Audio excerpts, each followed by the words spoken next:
Hey guys, M13 here. You know when you're driving along and you see some black screech marks on the road and you wonder to yourself, I wonder why that guy locked up his brakes? I just saw the mother of all black screech marks. Well, is this the ones here? Check this out. So some guy was doing donuts here, right? Donuts, donuts, donuts. And then he shoots off. Here's the screech marks. Still following them, following them, following them. Loses control again and then shoots to the right up here, hits the curb and smashes into these scooters. And it's funny because, you know, it's just funny because all I'm doing is looking at the screech marks. I didn't see it happen, I didn't hear it happen. I'm just driving this way and I see the screech marks, and it's just funny how you can look at some black marks on the road and a whole story unfolds.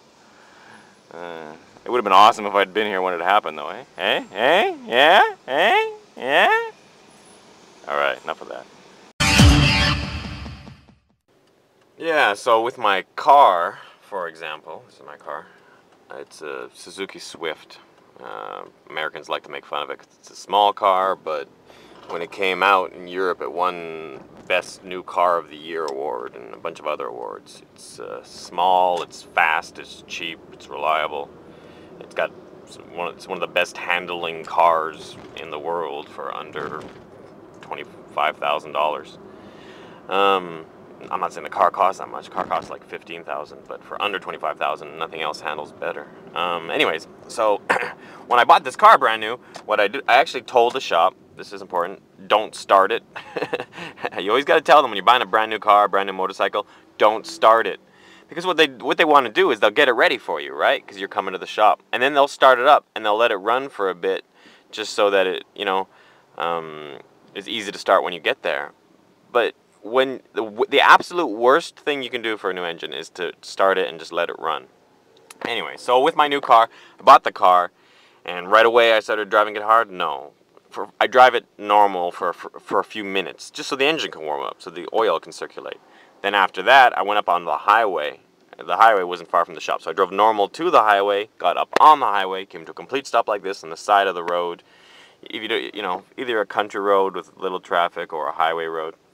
And then I used the manual shifter, and I went through the gears, and I brought it up near red line, maybe 5.5 for each gear. Because normally, if you didn't use the manual shifter, it would shift by itself once it reached around 3 or 4. So I used the manual shifter, and I just gunned it, and I did quarter-mile sprints. And now we're gonna hit this guy head on. Check this out.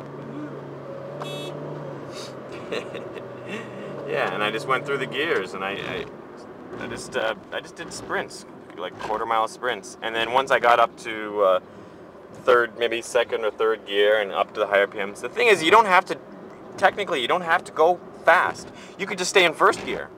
Yeah, if you can't get on, don't forget, because it's all about the RPMs. Speed is irrelevant.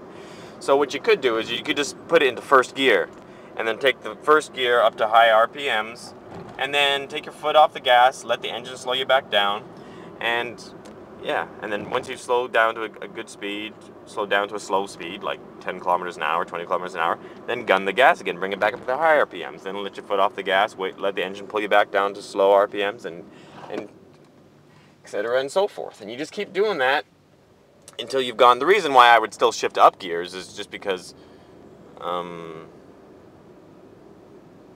I don't know, there's no real reason to do it, actually. But the point is you want to do it for about 20 miles, 20 or 30 miles. And then once you've done it for that long, you can just go back. Don't go to the dealership, because they'll wonder, why the fuck do you want an oil change after only 20 miles? Go someplace else. Go to someplace else and get them to do an oil change. And then, yeah, and don't tell the dealership you did that. And then later on, you go back to the dealership and you do the normal one. You do the normal oil change and checkup, and they won't know that you already did one. Then they might wonder, why is everything so clean? But yeah, so that's what I do with my car. Car, motorcycle, it's all the same.